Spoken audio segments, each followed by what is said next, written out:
School college और university से नहीं, ध्यान से ज्ञान प्राप्त किया था। ध्यान के माध्यम से आत्मा का ज्ञान प्राप्त किया था। आत्मज्ञान से बढ़कर कोई ज्ञान है नहीं। मुझे लगता है आज तो केवल डिग्रियां हैं, ज्ञान नहीं है। इसलिए घर घर में समस्या है, परिवार परिवार में समस्या है। ज्ञान हो तो समाधान हो जाए। आज ये पढ़ाई का लक्ष्य ही बदल गया। पढ़ाई का लक्ष्य केवल डिग्री। डिग्री किस लिए? कि बढ़िया नौकरी मिल जाए और शादी करो तो बढ़िया छोकरी मिल जाएगा। लक्ष्य खत्म हो गया। लक्ष्य होना चाहिए पढ़ाई का कि मैं ज्ञान बनूं, ज्ञानी बनूं। जब जीवन होगा ज्ञान तो जीवन होगा आलीशान, चेहरे पर रहेगी मुस्कान, सफल हो जाएंगे प्लान। सुन रहे ना खोल के कान, श्रीमती होते हैं श्रीमान। हमारे खुले शब्दों में आह्वान, अपने से अपना कल्याण और अपने से अपना नुकसान। हमारा नुकसान भी अपने द्वारा होगा और हमारा कल्याण भी। यही हाथ है, इस हाथ से गिरे तो उठाओगे, आप समझदार कहलाओगे।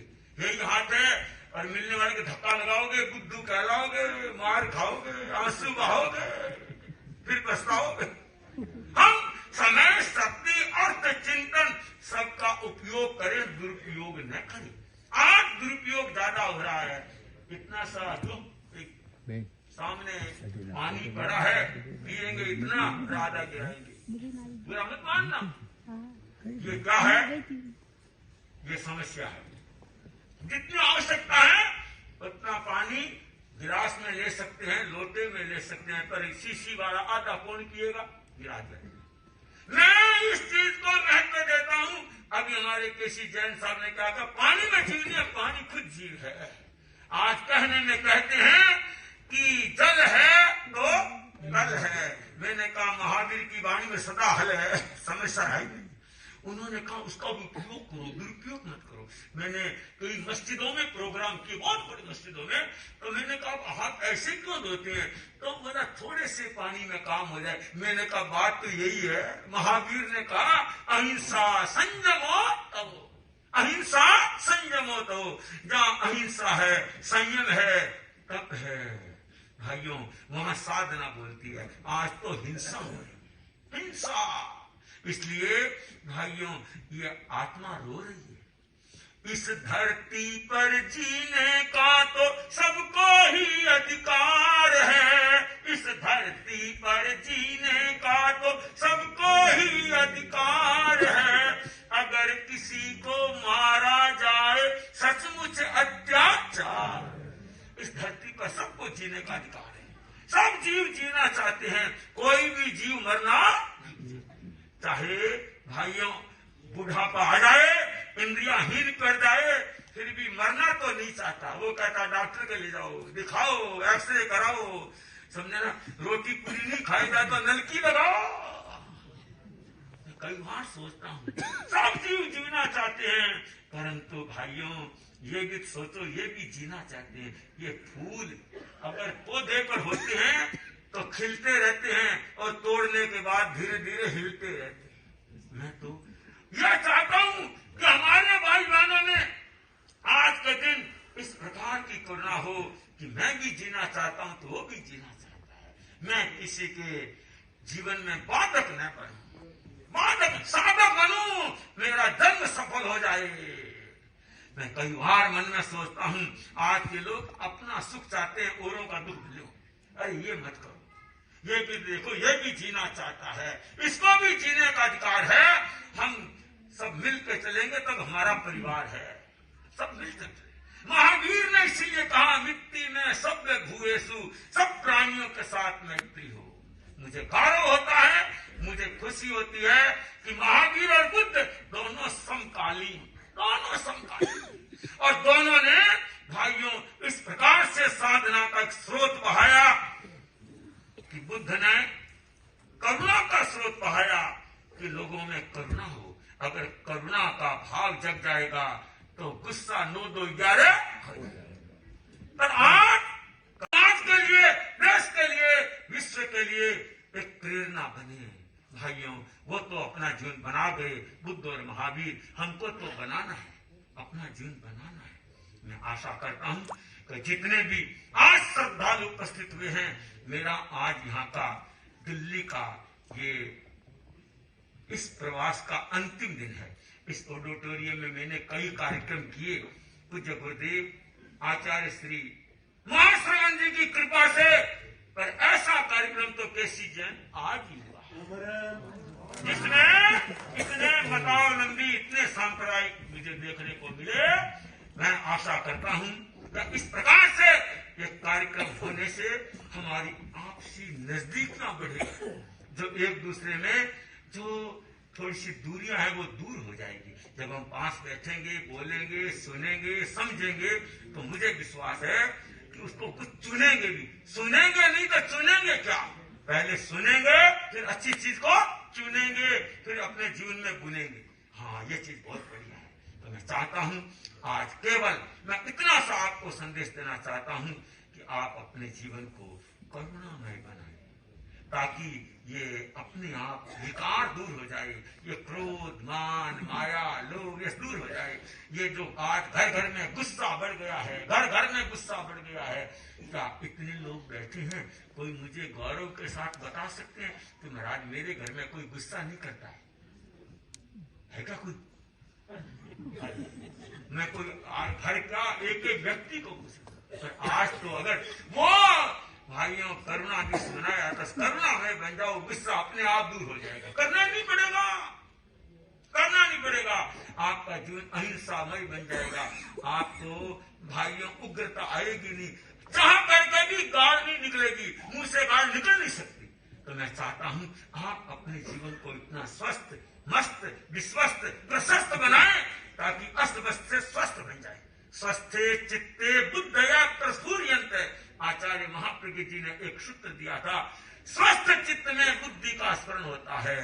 निर्मल पानी में नीचे क्या है नजर आ जाता है।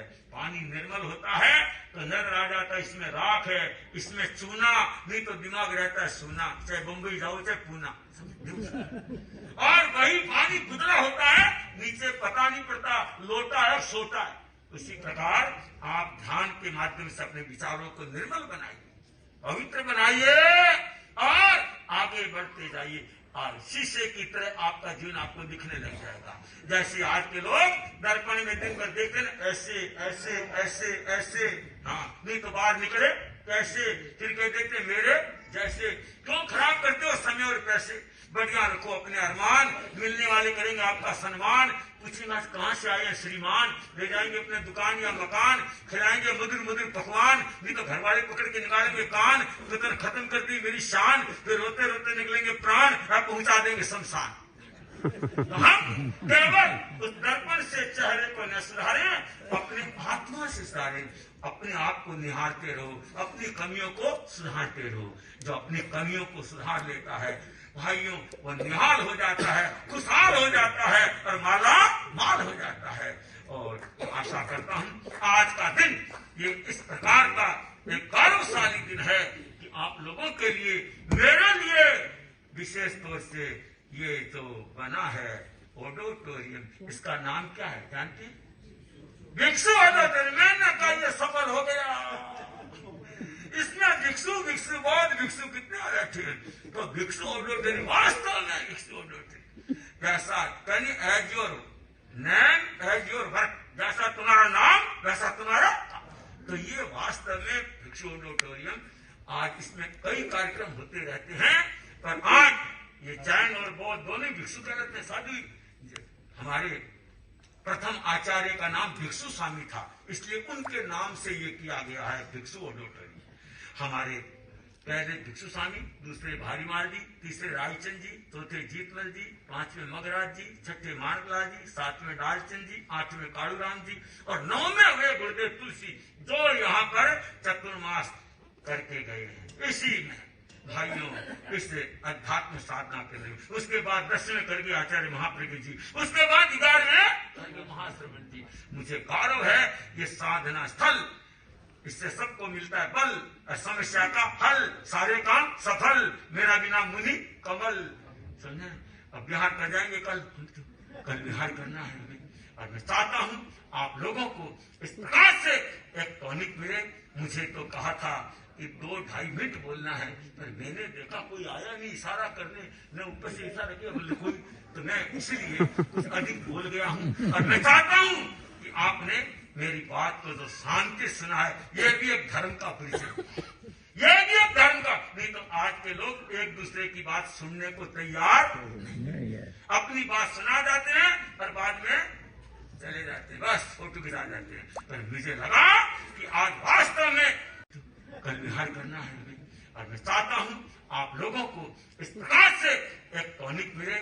मुझे तो कहा था कि 2-2.5 मिनट बोलना है, पर मैंने देखा कोई आया नहीं इशारा करने, मैं ऊपर से इशारा किया बोले कोई, तो मैं इसलिए कुछ अधिक बोल गया हूँ। और मैं चाहता हूँ कि आपने मेरी बात को जो शांति सुना है, ये भी एक धर्म का परिचय, ये भी एक धर्म का। नहीं तो आज के लोग एक दूसरे की बात सुनने को तैयार नहीं है, अपनी बात सुना जाते हैं पर बाद में चले जाते हैं, बस फोटो खिंचा जाते हैं। पर मुझे लगा कि आज वास्तव में आप लोगों ने जो भगवान बुद्ध की करुणा और भगवान महावीर की अहिंसा, उनका तुलनात्मक चिंतन आपने सुनने का प्रयास किया, तो ये आपका प्रयास हर तरह से आपके जीवन में बिखेरे, आपकी सुवास आपके जीवन में अधिक से अधिक बड़े मिठास। तो हाँ, वास्तव में हमने बुद्ध की करुणा सुना है, करुणाशील बन जाओ, ताकि आपका तन भी अच्छा रहेगा, मन भी अच्छा रहेगा, आपका चिंतन भी अच्छा रहेगा, आपका भाइयों परिवार भी अच्छा रहेगा, और आपका व्यापार भी अच्छा रहेगा, जहाँ जाओगे सत्कार भी अच्छा रहेगा। जो क्रूर बन जाता है न वो अपने परिवार को संभाल सकता, न अपने व्यापार को संभाल सकता। हमें करुणा की आवश्यकता है, अहिंसा की आवश्यकता है। मैं आशा करता हूँ आप लोगों ने जिस श्रद्धा और भक्ति के साथ आज ये कार्यक्रम किया है, मैंने थोड़ी सी प्रेरणा दी है, मेरी प्रेरणा अच्छी लगे तो कम से कम अनर्थ हिंसा से बचने का प्रयास करें। अर्थ हिंसा करनी पड़ती है, अनर्थ हिंसा से बचा जा सकता है। अर्थ हिंसा का मतलब भाइयों, हिंसा के बिना तो भोजन बनता नहीं है, चाहे वो पृथ्वी काय की हो, वनस्पति काय की हो, आप काय की हो, तेजस काय की हो, पर कम से कम अनर्थ मत करो। 2 फुलके की भूख है, 3 को लेकर के जूठा मत गिराओ, ताकि कमाने वाले को दिक्कत नहीं, सामान जुटाने वाले को दिक्कत नहीं, भोजन पकाने वाले को दिक्कत नहीं, प्लेट उठाने वाले को दिक्कत नहीं, उसको गिराने वाले को दिक्कत नहीं। आपका जीवन ऐसा बने, ये महावीर का दर्शन है कि तुम्हारा जीवन अहिंसा में हो, संयम में हो। आज जूठी रोटी खाने को कोई तैयार नहीं है, क्या कोई तैयार? सब गिराई जाती है, ये अनर्थ हिंसा होती है। जूठे पानी को पीने कोई तैयार नहीं है, ये सब गिराया जाता है। मैं चाहता हूँ कि आप लोग जितना हो सके अपने जीवन में संयम को स्थान दें। संयम जीवन में साधना का एक सुंदर रास्ता है। संयम के द्वारा ही साधना की परिपुष्टि होती है। जो संयम नहीं रखता वो जीवन में साधना नहीं कर पाता। संयम बहुत जरूरी है। भगवान महावीर ने 3 बिंदु दिए, अहिंसा संयमो तवो देवावितम नमं संति दस धम्मे सया। जो व्यक्ति अहिंसा संयम तप में रमन करता है, रमन उसका जीवन बन जाता है दमन, सुने, और भाइयों उसके मिट जाते आवागमन, लोग करते हैं उसको नमन। मैं चाहता हूं आप अहिंसा संयम से परिपूर्ण बने और एक एक व्यक्ति शक्तिवान हो, भक्तिवान हो, उसके हर सपने साकार हो, ये मेरा उनको आशीर्वाद है। और वो सपने कभी हिंसा से साकार नहीं होंगे, वो सपने अहिंसा से होंगे। वो सपने असंयम से कभी नहीं होंगे, वो सपने संयम से होंगे। वो सपने भोग से कभी साकार होने वाले नहीं, त्याग से होंगे। मैं आज के दिन उस भगवान राम को भी याद करता हूँ। राम जन्मभूमि का कार्यक्रम चल रहा है, तो आप देखो राम का नाम इसका इतना क्यों हुआ कि राम ने भी त्याग किया। किसका? राज तिलक का, समझे ना। शाम को तो दशरथ जी ने बुलाया था, किसके लिए? राज तिलक। और सुबह किस लिए बुलाया? वनवास। तब भी नहीं कहा पापा मत करो बकवास, ध्यान रखना, ये बना दिया इतिहास। मैं चाहता हूँ आप लोगों के दिल में भी ये हो कि हम इस भारत भूमि पर राम भी हुए, बुद्ध भी हुए, महावीर भी हुए और नानक भी हुए, समझे ना। इस राम भूमि पर, इस भारत की भूमि पर कितने कितने संत महंत सूर्य, तुलसी, कबीर, कितने कितने वे जिन्होंने लोगों को एक जीने की कला सिखाई। उसमें भगवान बुद्ध और राम महावीर भी हुए। मैं आशा करता हूं कि आप लोग सभी महापुरुषों की वाणियों को अपने जीवन में आत्मसात करने का प्रयास करें। इसी आशा और विश्वास के साथ ओम। और ये भिक्षु ऑडिटोरियम इनको शायद मिला है क्योंकि बहुत भिक्षु कहलाते हैं, जानवी भिक्षु। मैं पद यात्रा करते करते जब काठमांडू पहुंचा, खस्सी बाजार में भिक्षु कुटीर लिखा तो मैं पहुंच गया। आगे मैंने देखा वहां तो बहुत भिक्षु है। तो मैं निकल, मेरा मुनि जी कैसे आए, मगर ऐसे ही आए। मैंने सोचा भिक्षु लिखा है तो भिक्षु स्वामी के नाम से होगा। मुझे क्या पता कि बहुत धर्म में सब संतों को भिक्षु ही बोलते हैं। तो भिक्षु कुटीर लिखा हुआ था खस्सी बाजार काठमांडू में। गुरुदेव की कृपा से देश विदेश भ्रमण का मौका मिला। और आप जानते हैं हम लोग जैन संत पैदल चलते हैं, वो भी किसके कारण? हिंसा ने। आप टू व्हीलर में चलो, थ्री व्हीलर में चलो, फोर व्हीलर में चलो, नीचे कीड़े और कभी कभी तो पूछो ना, ओहो मनुष्य भी आ जाते हैं और पशु पक्षी तो आती रहती है। इसलिए जैन संत पैदल चलते हैं। हमने पैदल विहार किया, एक बार नहीं 2 बार नेपाल जाइए, भूटान, लंबा चौड़ा हिंदुस्तान, कलकत्ता, बंबई और वापस कल रवाना हो रहे मुंबई की। ये तो सहज रूप में कार्यक्रम बन गया। और पैदल ही चलना है, और वो भी दिन में चलना है, रात को नहीं चलना है, दिन में। जब दिखे मुझे बहुत खुशी है कि भगवान बुद्ध ने करुणा का एक स्रोत बहाया और भगवान